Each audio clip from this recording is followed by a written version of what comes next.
اپنے بارے میں تو زیادہ نہیں، جو پریزنٹ سٹیٹ آف اکانومی ہے اس کے بارے میں آپ کو اظہار کر رہے ہیں.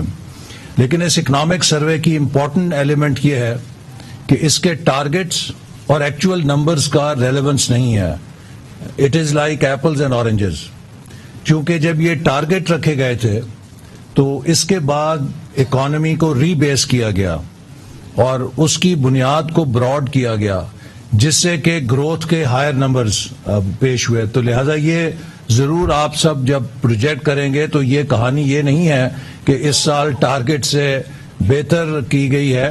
اگر ہم اس کو ڈسکاؤنٹ کر دیں اور اوریجنل بیس کے اوپر لے جائیں تو پھر یہ پکچر بدل جائے گی. تو لہذا یہ فرق سامنے رہنا چاہیے جب آپ اس اکنامک سروے میں جو نمبرز ہیں ان کو ٹارگٹ کے ساتھ کمپیئر کریں تو یہ دونوں بالکل چیزیں ہیں. اس اکنامک سروے کی جو سب سے بڑی ہٹ ہے وہ میرے شعبے نے لی ہے، جو ڈیولپمنٹ کا شعبہ ہے. پاکستان یا کسی بھی ملک کے مستقبل کا دار و مدار اس کے پبلک سیکٹر انویسٹمنٹ کے پورٹ فولیو پر ہے. چونکہ ہماری جیسی معیشت میں public sector investment private sector investment کو کیٹلسٹ کا کام دیتی ہے یا لیڈ کرتی ہے. تو جب پبلک سیکٹر انویسٹمنٹ سکڑتی ہے تو پھر جو سپیس ہے پرائیویٹ سیکٹر انویسٹمنٹ کے لیے وہ بھی سکڑ جاتی ہے. کیونکہ ہمارے ہاں ابھی انفراسٹرکچر اس سطح پہ نہیں ہے کہ جہاں پر ہم کہیں کہ ایک self sustaining regenerative private investment کے لیے ہم نے بنیادیں کھڑی کر دی ہیں. تو ہماری پرائیویٹ سیکٹر کا بڑی حد تک دار و مدار پبلک سیکٹر انویسٹمنٹ پہ ہے. 2021-22 میں جو بجٹ کا آغاز تھا وہ 900 ارب کے ڈیولپمنٹ فنڈ سے کیا گیا تھا. جو ڈیولپمنٹ بجٹ تھا پی ایس ڈی پی جسے کہتے ہیں اس کا حجم 900 ارب رکھا گیا. لیکن پہلے اسے 700 کے اوپر سکیڑا گیا اور بالآخر جب ہمیں حکومت ملی تو 550 ارب پہ آ چکا تھا. یہ بہت بڑا کنٹراسٹ ہے اس بجٹ سے کہ جو ہم نے 2017-18 میں چھوڑا تھا. جب ہم 2017-18 میں حکومت چھوڑ کے گئے تھے تو مجھے یاد ہے کہ پاکستان کی تاریخ میں پہلی دفعہ 2 ڈیز کو ڈیفنس اور ڈیولپمنٹ کو ہم نے الائن کیا تھا. اس سال پاکستان کا دفاعی بجٹ بھی 1000 ارب کا تھا اور پاکستان کا ڈیولپمنٹ بجٹ بھی 1000 ارب کا تھا. اور ڈیولپمنٹ کا 1000 ارب کا بجٹ ڈیفنس کو کاٹ کے نہیں بنایا گیا تھا. ہم نے معیشت میں جو گروتھ لائے، جو وسائل بڑھائے، ہمارے 5 سالوں میں جو ٹیکس جو موبلائزیشن ہوئی ریسورسز کی، ٹیکس کلیکشن 2000 سے 4000 ارب کے قریب گئی. اکانومی میں جو گروتھ ہوئی اس سے اتنے وسائل آئے کہ ہم نے دفاع کی ضرورت کو بھی پورا کیا اور ہم نے ڈیولپمنٹ کی ضرورت کو بھی پورا کیا. سو وہ پروبیبلی ایک بہت عرصے کے بعد ایسا موقع تھا کہ جہاں ڈیولپمنٹ اور ڈیفنس دونوں ہم پلہ ہو کے ملک کو استحکام یا مضبوط بنانے کے لیے کام کر رہے تھے.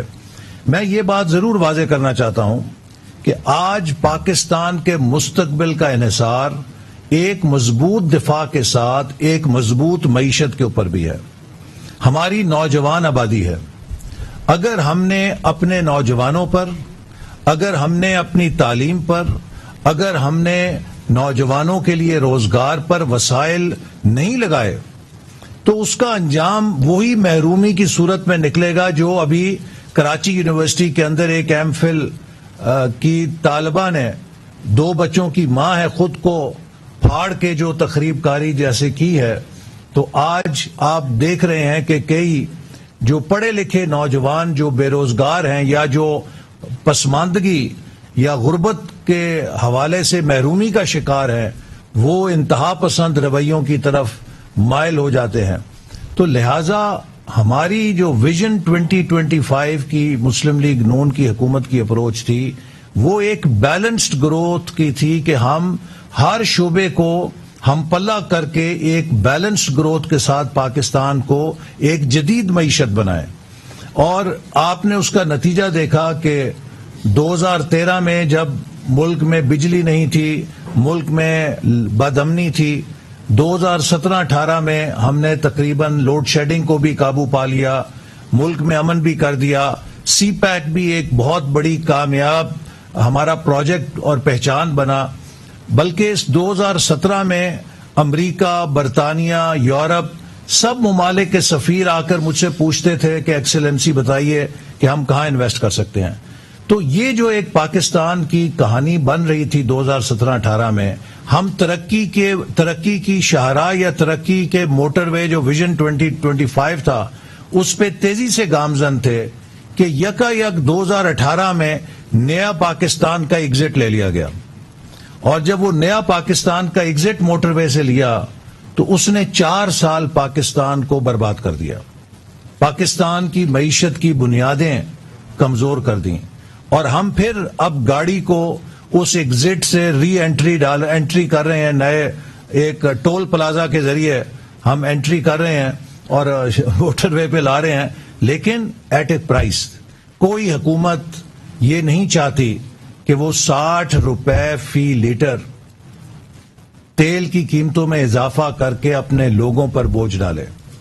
ہماری حکومت نے 1 مہینہ تک تاخیر اس لیے کی کہ ہم دیکھ رہے تھے دوربین سے ہر گوشے کو، ہر کھاتے کو، کہ جو خان صاحب اور ان کی حکومت دعویٰ کر کے گئی ہے کہ ہم نے یہ ریلیف جو دیا ہے وہ 250 ارب کے کوئی وسائل ہم نے پیدا کیے ہیں جن کی وجہ سے یہ سبسڈی دی ہے. ہم نے ہر کھاتا حکومت کا، ہر اکاؤنٹ پڑتال کی کہ ہمیں یہ پاس آن نہ کرنا پڑے، لوگ بچ جائیں. لیکن ہم ہر طرف جب دیکھ کے ناکام ہوئے کہ یہ تو لوگوں کے ساتھ وہ فراڈ کر کے گئے ہیں، وہ لوگوں کے ساتھ دھوکہ کر کے گئے ہیں، اور اس چیز کی پھر پاکستان کی معیشت کو سزا یوں ملنے لگی کہ ہمارا روپیہ جو ہے وہ کمزور ہونے لگا. تو بالآخر یہ فیصلہ کیا گیا کہ یا ہم اپنا پولیٹیکل کیپٹل دیکھیں یا ہم پاکستان کا مستقبل دیکھیں. تو ہم نے پاکستان کے مستقبل کے لیے چند سخت ترین فیصلے جو ناگزیر ہو گئے تھے اس مس گورننس کی وجہ سے جو خان صاحب کی حکومت کر کے گئی وہ کیے. اور اس کی سب سے بڑی مثال کیا ہے؟ جیسے میں نے آپ کو کہا کہ ڈیولپمنٹ بجٹ 900 سے 550 ارب کر دیا گیا، تو اس میں سب سے پہلی ہٹ جو ہے وہ تقریباً 350 ارب کی پڑی جب اسے 550 ارب پہ ریڈیوس کر دیا گیا. چونکہ بجٹنگ ساری 900 ارب پہ تھی، جب آپ اسے 550 ارب پہ لائیں تو 350 ارب کی ہٹ ہے جو تمام پروجیکٹس نے ریوائز کر کے لینی ہے. اس کے اوپر 550 کے ہدف پہ جو آخری کوارٹر تھا اپریل، مئی اور جون، جو تقریباً آپ اگر اندازہ لگائیں تو 165 ارب بنتا ہے، زیرو ریلیز.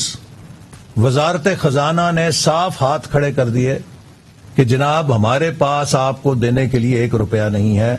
یہ بات 75 سال کی تاریخ میں کبھی نہیں ہوئی. یہ ضروری ہے کہ پاکستانی قوم کو پتا چلے کہ کبھی یہاں پر یہ حالات نہیں ہوئے تھے کہ 1 کوارٹر کی ریلیز زیرو کر دی جائے. حتیٰ یہ کہ جب ایٹمی دھماکہ ہوا تب بھی ہم نے پابندیوں کا سامنا کیا لیکن پورے سال کو فائنانس کیا تھا. تو یہ ان حالات میں ہم یہاں پر آئے، اور اب اس کے لیے انشاءاللہ تعالی ہماری کوشش ہے کہ جو ہمارا ایک ترقی کا سفر تھا، جیسے میں نے آپ سے کہا کہ 2018 میں ہم نے بیلنس ڈیولپمنٹ کا ایک ماڈل بنایا، ڈیفنس اور ڈیولپمنٹ کو الائن کیا. آج وہ ڈیولپمنٹ تقریباً نصف پہ چلی گئی ہے دوبارہ، اور میں سمجھتا ہوں کہ یہ ہمارا سب سے بڑا چیلنج ہے کہ ہم دوبارہ ڈیولپمنٹ کو کیسے اوپر اٹھا سکتے ہیں. چونکہ ایک 22 کروڑ کی آبادی کا اگر 700 ارب کا بجٹ ہوگا، یہ جیسے اونٹ کے منہ میں زیرہ کہتے ہیں اس کے مترادف ہے. ہمیں کم از کم 2000 ارب سے زیادہ ڈیولپمنٹ بجٹ چاہیے تاکہ ہم اپنی بنیادی ضرورتوں کو پورا کر سکیں. لیکن یہ کیسے ہوگا؟ یہ تبھی ہوگا کہ جب ہم اکانومی کو پائیدار بنیادوں کے اوپر استوار کریں گے. اس لیے سب سے بڑا چیلنج یہ ہے، اور میں یہ ایک بات یہ کہوں گا کہ یہ 2022 ہمارے لیے ایک اہم ترین سال ہے. یہ پاکستان کی 75ویں سالگرہ ہے. پاکستانی قوم ڈیزرو نہیں کرتی تھی کہ وہ 75ویں سالگرہ کے اوپر ان معاشی بحرانوں کا سامنا کر رہی ہو. آج بنگلہ دیش جو ہم سے نکلا وہ فخر سے 50ویں سالگرہ پہ کہہ رہا ہے کہ ہم نے پاکستان کو ہر اشاریے کے اندر پیچھے چھوڑ دیا ہے. بھارت جو ہم سے پیچھے تھا وہ آج اوورٹیک کر گیا ہے.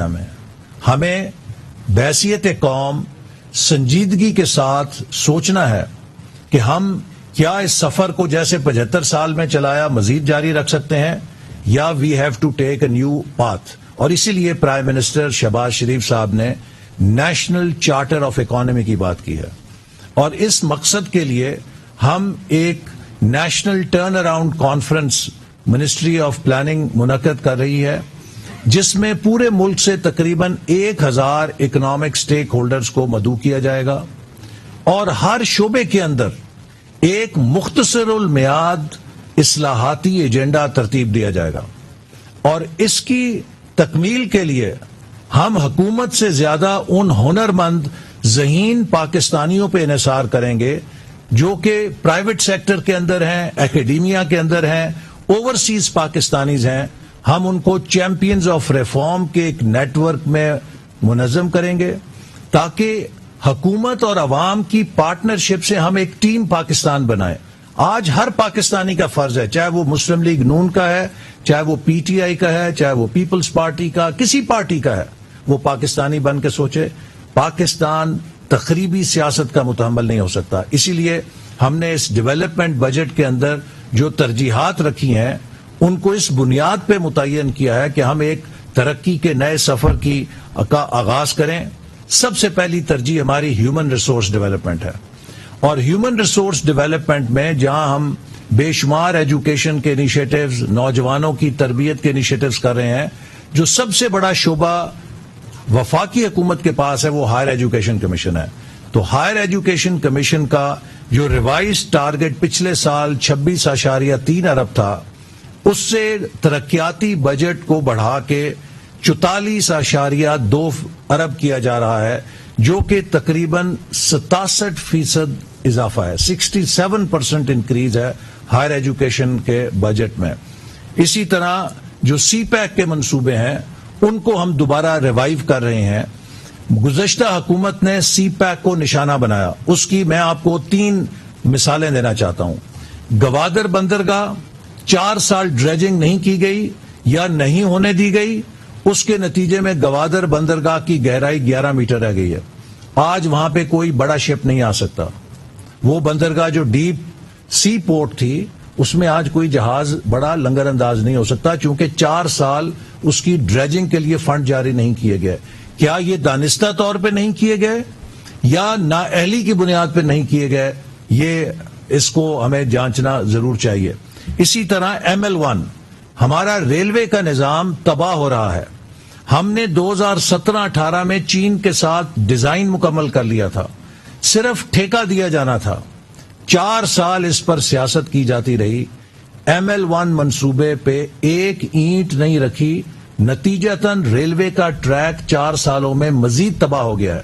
اور یہی وجہ ہے کہ حادثے زیادہ ہونے شروع ہو گئے ہیں ریلوے کے, کیونکہ وہ ٹریک جو ہے وہ زبوں حالی کا شکار ہے. تو ہم انشاءاللہ اس کو بھی اب ریوائیو کر رہے ہیں. تیسرا, سی پیک میں ہم نے 9 اکنامک زون قائم کرنے تھے اور یہ طے کیا گیا تھا کہ 2020 اور 25 کے درمیان یہ 9 اکنامک زون مکمل ہوں گے اور اس میں انڈسٹریل کوآپریشن ہوگی. آج 2022 میں ان 9 میں سے 5 اکنامک زونز پہ تو کام ہی نہیں شروع ہوا, اور جو 4 ہیں وہ بھی 2024 اور 27 کے درمیان کہا جاتا ہے مکمل ہوں گے, جنہیں اب وزیر اعظم نے کہا ہے کہ فاسٹ ٹریک کر کے کوشش کی جائے کہ 1 سے 2 سال میں یہ سارے جو شروع ہیں ان کو مکمل کریں. تو یہ آپ اندازہ کر لیجئے کہ سی پیک کے ساتھ کیا انجام ہوا. ہم نے دوبارہ سی پیک کے تمام منصوبوں اسپیشل اکنامک زونز کے لیے فنڈنگ فراہم کی اور ہم انشاءاللہ پش کریں گے. انرجی, واٹر اور فوڈ سیکیورٹی, اس کے لیے بھی ہم نے ڈیولپمنٹ بجٹ میں جو کرٹیکل منصوبے تھے, جس میں کہ ہمارے واٹر ریسورسز دیامیر بھاشا ڈیم ہے جس پر ہماری حکومت 125 ارب کے قریب خرچ کر کے زمین ایکوائر کی, کام شروع کر کے گئی. اسی طرح مومن ڈیم ہے جس کے ہم نے اپنے دور میں اس کا سارا ڈیزائن اور ٹینڈر کا مکمل کیا, اور یقیناً اس کو ٹینڈر ایوارڈ پچھلی حکومت کے دور میں ہوا, لیکن ہم اس کو فاسٹ ٹریک کر کے لے کر آئے تھے. وہ ایک نیشنل پروجیکٹ ہے جس کو ہم نے نیشنل واٹر پالیسی کے تحت منظور کیا تھا. اس طرح کے جو امپورٹنٹ پروجیکٹس ہیں ان کو ہم نے ایڈیکویٹلی فنڈ کیا ہے.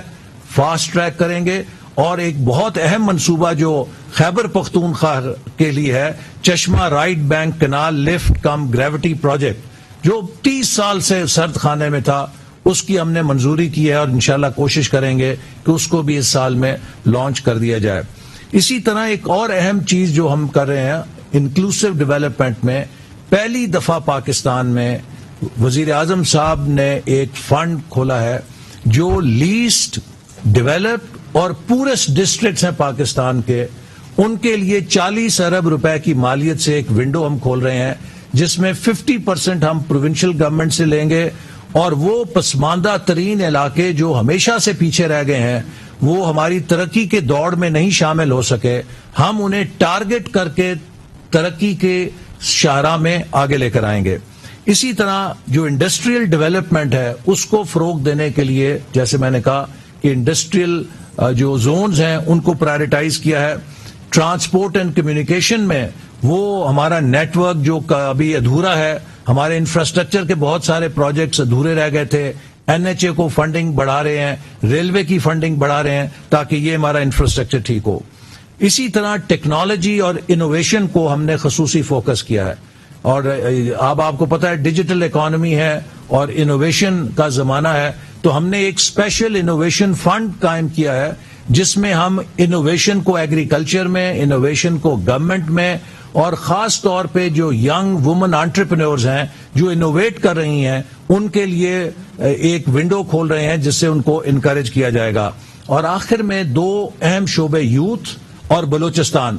اس ترقیاتی بجٹ میں آپ کو بہت بڑا یوتھ کا پروگرام نظر آئے گا، اور بلوچستان کو سب سے زیادہ حصہ دیا گیا ہے تمام صوبوں سے زیادہ، تاکہ وہاں پر جو ترقیاتی منصوبے ہیں وہ تیزی کے ساتھ پایہ تکمیل کو پہنچ سکیں۔ اور ایک اور جو چیز ہم نے NEC میں منظور کی ہے کہ جو ترقیاتی منصوبوں کی منظوری کے فورمز تھے، اس میں پچھلی حکومت نے بالکل ایک افراتفری پھیلا دی، 2 ارب روپے کی پاورز ڈیوالو کر دیں، جس سے ایک فلڈ گیٹ کھل گیا۔ غیر ضروری، غیر اہم وفاقی وزیر خزانہ احسن اقبال کے ساتھ اس وقت مفتاح اسماعیل، اور دونوں اقتصادی سروے رپورٹ پیش کر رہی ہیں۔